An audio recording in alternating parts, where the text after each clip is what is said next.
UFC 305 just took place, and this is my reaction to the card. So there was 12 fights overall, 6 coming by way of finish. Starting off with the main event, Dricus du Plessis successfully defends his middleweight title against Israel Adesanya by submitting him in the 4th round. What a great fight that was.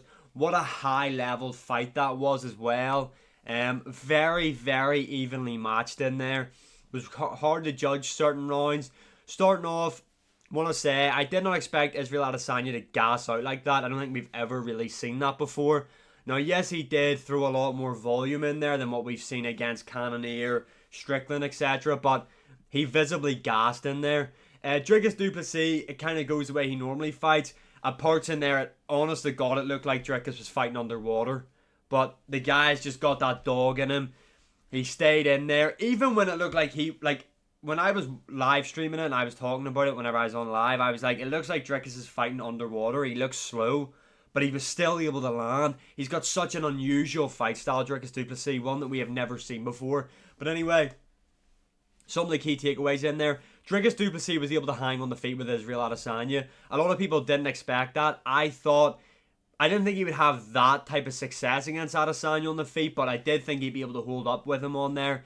Dricus du Plessis, similar to what Adesanya can do in ways that Dricus du Plessis was able to match Adesanya in constantly switching stances. Dricus du Plessis done a good job of working the body, the leg, flicking up that high kick, really not having anything behind it, just able to get the leg up, flick it up there. The blitzes, he wasn't landing every shot in the blitz, but again, that doesn't happen. But he was catching Adesanya on the tail end of them. Good work from Dricus du Plessis in the second round. He really showed off his grappling, which was what he was going to have to do in there, let's face it. He was going to have to mix up the arts in there to beat Israel Adesanya. Israel Adesanya, though, done a good job, in my opinion. The guy is nowhere near finished. He's still got so much more to give. He was winning on the feet against Dricus du Plessis. I know I said Dricus had a lot of success, but Adesanya in most of the striking exchanges was winning. He done a good job of exploiting Dricus's high guard by working the body a lot, working body kicks in there.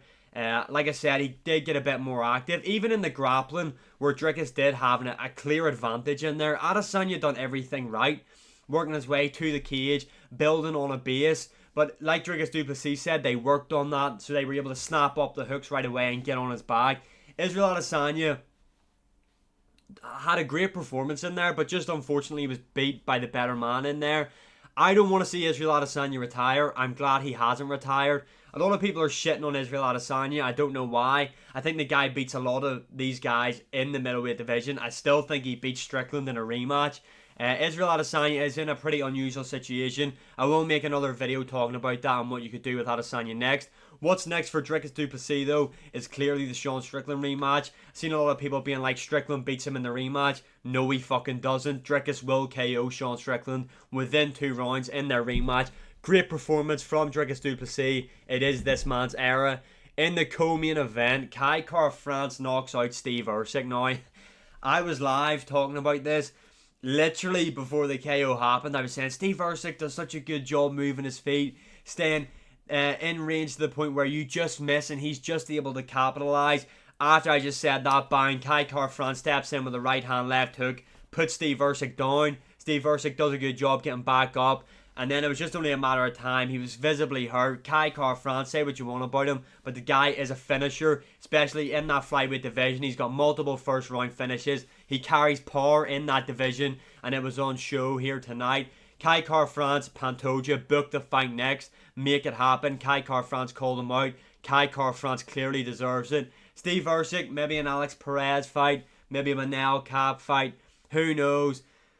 But he does need to fight someone a bit lower down in the rankings, in my opinion. He is still young, under 30 years of age. He will definitely be back.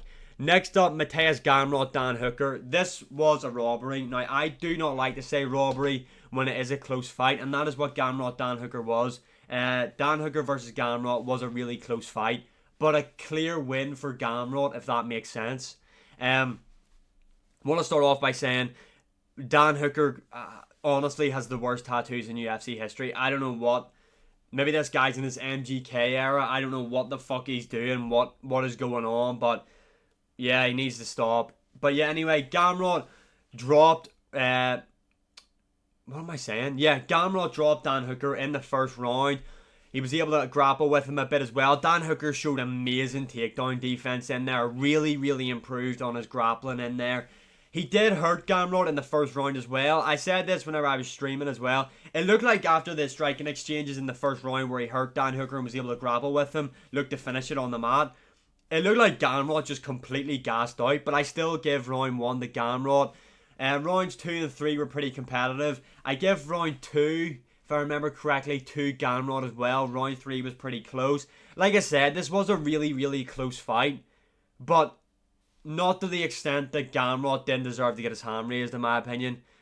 I think Ganr has been hard. It's been hard done by here by Ganr. Ganr deserved his hand raised in this fight, to be honest. A lot of the fans played a big part in this, swaying the judges, I believe. A lot of people said Dan Hooker done more damage, but he didn't really, if you look at it.